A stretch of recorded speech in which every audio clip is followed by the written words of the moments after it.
고난 속에서 깨달은 신앙입니다. 고난 속에서 깨달은 신앙이라는 말씀의 제목을 가지고 시간 잠시 우리 하나님의 말씀 나누도록 하겠습니다. 주어진 고난의 시간을 지나서 우리가 인생을 되돌아보게 될 때 하나님의 인도하심을 깨닫게 되는 순간들이 있습니다. 이 고난의 한 복판을 지나게 될 때에는 그것을 잘 깨닫지 못하지만 이 힘든 시간을 왜 나에게 주셨고 이 고통이 어떻게 하면 없어질지 발버둥 쳐보기도 하였고 그것이 해결되지 않을 때에는 정말 처절한 눈물을 흘려보는 것이 정말 인간이 이 고난을 지날 때 당하게 되는 이런 행동들이겠죠. 그런데 세월이 흐른 뒤에 하나님의 말씀 앞에 서서 인생을 되돌아보면 그 고난이 지금의 나를 만들게 되었구나. 그때 그 고난의 소용돌이 덕분에 하나님과 조금 더 가까워질 수 있는 인생이 되었구나라는 그런 깨달음을 우리가 가지게 된다는 것이죠. 오늘 시편 119편 65절부터 이 80절까지 오늘 본문은 그런 시인의 고백을 보여주고 있습니다. 그래서 오늘 이 본문은 고난을 막 지금 통과하고 있는 그런 사람의 모습을 보여주는 것이 아니라 고난을 겪고 난 후에 이 모든 일을 하나님의 눈으로 바라보게 되었던 그런 한 시인의 고백을 우리가 바라보게 되는 것이죠. 65절에 보면 여호와는 주의 종을 선대하셨나이다. 또 67절에 보면 고난을 당하기 전에는 내가 그릇 행하였지만 이제는 주의 말씀을 지키나이다. 또 71절에 고난 당한 것이 내게는 유익이라 이로 말미암아 내가 주의 율례들을 배우게 되었다라고 고백을 합니다.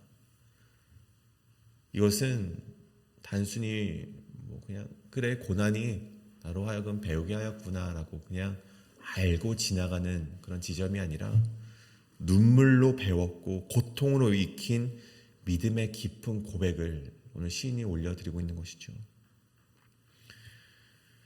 오늘날 여러분의 삶은 어떻습니까? 물론 우리는 여전히 고난의 소용돌이 한복판에 살아가고 있습니다.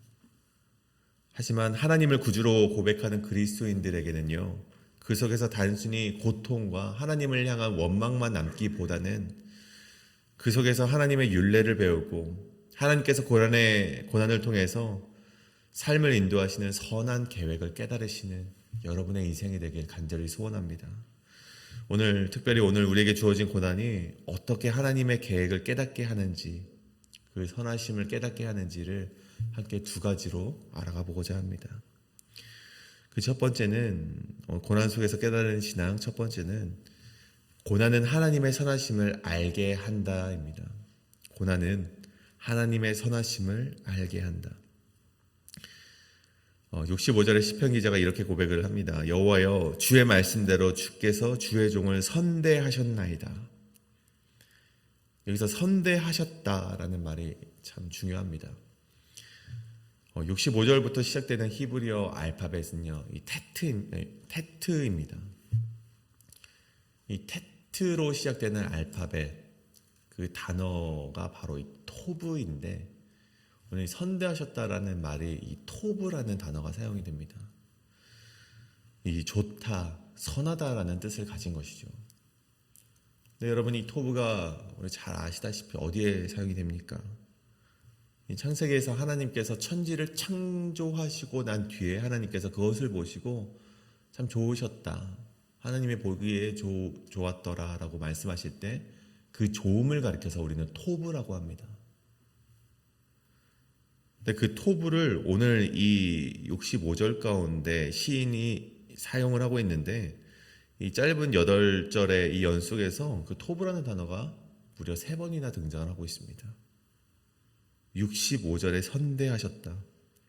68절에 보면 주는 선하사 선을 행하시오니, 심지어 71절에서는요 고난을 당한 것이 내게 유익이라 해서 여기 유익이다라는 단어 역시 토브라는 단어가 사용되었습니다.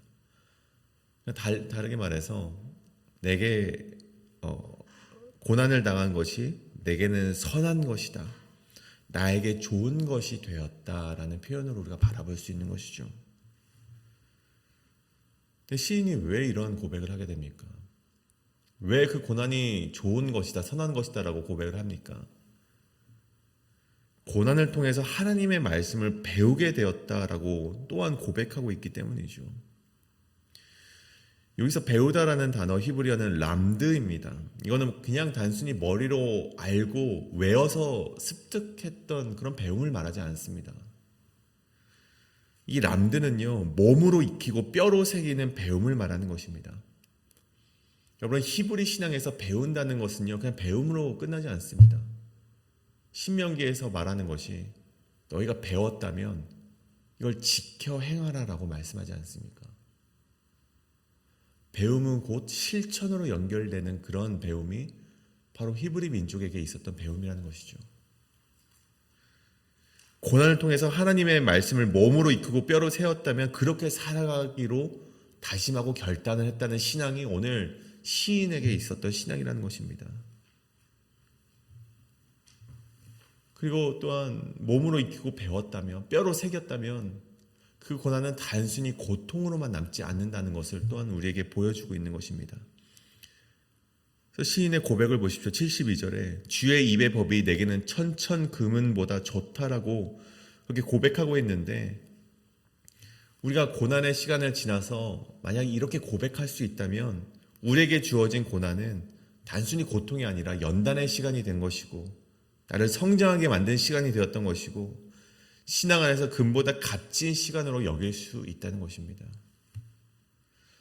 여러분, 이 고백은요, 단순히 오늘 이 본문에서만 보여지는 말씀이 아닙니다. 여러 곳곳에서 이러한 고백을 우리가 만나볼 수 있죠. 욥기 23장에 보면 고난을 몸소 경험했던 욥이 말합니다. 그가 나를 단련하신 후에는 내가 순금같이 나아오리라. 고난을 단련으로 연결시키고 그 단련을 순금으로 연결시키는 믿음의 고백은 오늘 욥이 시인의 고백처럼 고난 속에서 하나님의 선하심을 발견한 자라는 것을 증명하는 고백이 된다는 것입니다.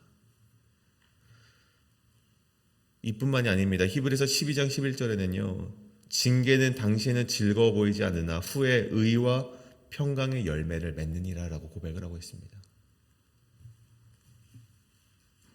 똑같이 오늘 시인의 말처럼 고난의 그 모습이 모질고 차갑고 매서울지 모르나 그것이 하나님의 선함을 더 깊게 알게 하는 고난이라면 그 고난은 우리로 하여금 의와 평강의 열매를 맺게 한다는 것입니다.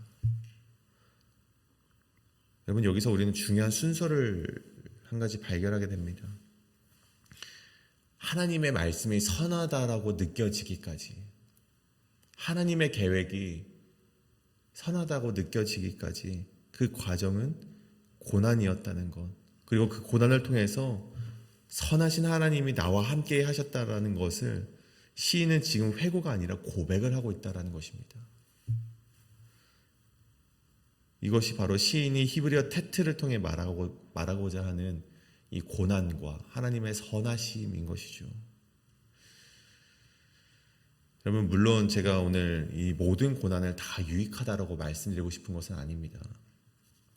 어떠한 고난은 인간의 죄 때문에 오기도 하고, 어떠한 고난은 세상의 부조리 때문에 오기도 하고, 악한 세력의 공격 때문에 우리에게 고난이 주어질 때도 있습니다. 고난 자체가 좋다라고 물론 말할 수는 없겠지만 중요한 것은 하나님께서는 그 고난의 현장에서도 일하실 수 있다는 것입니다. 다시 말해서 고난은 하나님의 도구로서 사용될 수 있다는 것이죠. 오늘 시인은 그것을 깨달았던 것입니다. 내가 잘못해서 그릇된 길로 갔음에도 불구하고 하나님은 나를 그냥 두지 않으셨고 고난이라는 도구를 통하여서 나를 다시 한번 살리셨다. 그 고백을 오늘 올리고 있음을 우리가 보게 된다는 것이죠. 사랑하는 여러분, 오늘 시인의 고백과 같이 우리는 이 고난을 통해서 단순히 하나님을 원망하는 감정보다는 하나님의 선하신 계획을 깨닫는 우리가 되길 원하고, 피하고 싶은 마음보다는 배움을 알게 되는 시간이 되기를 간절히 소원합니다. 이것이 바로 고난은 하나님의 선하심을 알게 한다. 이것이 첫 번째 우리가 고난 속에서 깨달은 신앙으로 연결될 수 있는 우리가 첫 번째 믿음임을 우리가 기억하시길 간절히 소원합니다. 다음에 두 번째는 고난은 하나님의 성실하심을 바라보게 한다입니다. 고난은 하나님의 성실하심을 바라보게 한다. 73절에서 우리가 계속해서 이어서 시편의 기자는 이런 고백을 올려드려요. 주의 손이 나를 만들고 세우셨사오니. 여기서 주의 손이라는 표현은요, 자신의 삶 전체가 하나님의 주권 아래에 있다는 고백과 같다고 볼 수 있습니다. 그의 일생이 하나님의 손으로부터 시작이 되었고 지금도 그 손 아래에 있음을, 하나님의 주권 아래에 있음을 고백하는 신앙이 바로 73절의 신앙인 것이죠. 그리고 계속해서 말하길 시인은 그 주권 앞에서 깨닫게 하소서, 또 배우게 하소서라고 고백을 하는데, 창조주 하나님께서 나를 만드셨다면 이 고난 속에서도 나를 가르치시는 분은 역시 하나님이시다라는 고백을 하고 있는 것입니다. 그리고 무엇보다 이 히브리어, 이 73절부터 시작되는 이 히브리어 요드 이 단어는 그 중심이 되는 구절은 바로 75절인데, 처음 시작이 내가 알거니와 그래서 이제 요드로 시작되는 야다티라는 단어가 사용이 됩니다. 내가 알았다, 내가 안다라는 표현인데요. 무엇을 압니까? 주의 판단은 의롭다는 것을 내가 알고 주께서 나를 괴롭게 하시면 성실하게 하심 때문이라는 것을 내가 알았다라고 고백을 하고 있습니다. 이것이 바로 오늘 이 73절부터 80절까지 이어지는 이 히브리어 요드라는 단어의 핵심 구절이 되는 것이죠. 주의 판단은, 이 고난 속에서도 주님의 판단은 의롭고 주님께서 나를 괴롭게 하시면 성실하심 때문이라는 것을 오늘 시인이 알았다라는 것을 보여주고 있습니다. 여러분, 성실하심이 여기서 사용된 성실하심은 히브리어 에무나라는 단어인데요, 언약을 지키시는 하나님, 또 끝까지 책임지시는 하나님, 그것을 말하는 것입니다. 언약을 지키실 때 하나님이 대충 지키십니까? 아니요. 그 약속이 반드시 지켜질 수 있도록 하나님이 성실하게 지금까지 일하시고 계심을 우리가 말하는 것이 바로 여기서 나오는 에무나, 나를 괴롭게 하시면 성실하심 때문이라고 고백하는 그 말씀인 것입니다. 우리가 당하는 고난은 우연도 아니고 벌도 아니고 하나님께서 신실하게 우리를 세워가시는 과정임을 고백하는 것이죠. 이 구절은 65절과 72절 선하심, 토부라는 고백이 이 에무나로 연결이 되는 정말 깊은 구절임을 우리가 보게 된다는 것입니다. 고난이 하나님의 선하심을 알게 하는 도구가 된다면 고난을 통해 성실하게 그 선하심을 알게 하는 것이 하나님의 의지임을 오늘 시편의 고백을 통해서, 기자의 고백을 통해서 알게 된다는 것이죠. 여러분, 오늘 이 73절과 80절 이 말씀을 통해서 고난은 단순히 하나님의 도구일 뿐만 아니라 그 도구를 통해서 우리를 신실하고 성실하시게 연단시켜 가시는 하나님의 의지를 발견하게 됩니다. 때로는 우리를 괴롭게 하시는 그 손조차도 우리를 강한 선한 길로 이끄시는 신실한 하나님의 손임을 믿는 믿음이 우리 가운데 있기를 간절히 소원합니다. 고난이 끝나서가 아니라 그 고난을 붙드시는 하나님의 성실하심을 믿기 때문에 우리는 오늘도 주의 율례에 내 마음을 완전하게 해달라는 기도를 올릴 수 있게 되는 것이죠. 여러분, 고난 후에 남는 것이 고통이 되지 않기를 원합니다. 우리가 그 숱한 고난을 다 당하신 후에 여러분의 삶에 남는 것이 말씀이 되기를 간절히 소원합니다. 오늘 말씀의 요점은 간단합니다. 고난이 축복이라는 말이 쉽지 않지만 고난을 통해 하나님을 배운 사람만이 할 수 있는 말이 바로 고난은 축복이었다라는 고백이라는 것입니다. 여러분, 그리고 그렇게 배운 그런 믿음은요, 단순히 하루만 가는 것이 아니라 한 달만 가는 것이 아니라 그 고난을 통해 배운 믿음은 평생 가는 믿음이 된다는 것입니다. 우리가 또다시 고난이 이제 끝나는 것이 아니죠. 고난은 계속됩니다. 하지만 또다시 우리에게 고난이 주어졌을 때, 또다시 그 고난의 우리를 흔들리려 할 때, 또다시 그 고난이 우리를 불안하게 만들 때 우리를 붙잡는 것은 어떤 세상의 지식이 아니라 그 눈물로 배운 뼈로 새긴 말씀이 된다는 것입니다. 그래서 우리의 시편의 기자처럼 오늘 말씀을 통해서 이렇게 고백하길 원합니다. 주여, 내가 주님의 손으로 지어진 사람입니다. 이 인생 속에서 하나님의 뜻만을 알기를 간절히 소원합니다. 고난이 유익이 되게 하시고 말씀이 나의 위로가 되게 하여 주시옵소서. 우리가 이 아침 이런 고백을 우리가 들릴 수 있게 되기를 간절히 소원합니다. 오늘 말씀을 정리하면서 이 고난을 지난 날들을 단순히 고통으로 여기는 것이 아니라 새롭게 이 고난을 해석하게 하시고 마치 욥의 고백처럼 이 고난이 나를 단련시키는 것이다. 이 단련은 반드시 순금으로 나오게 될 것이다 라는 고백을 여러분이 이 아침 시간에 하나님께 올려드리게 되기를 간절히 소원합니다. 이 고백에 따라서 우리 함께 이 시간 함께 통성으로 기도하며 나아가시겠습니다.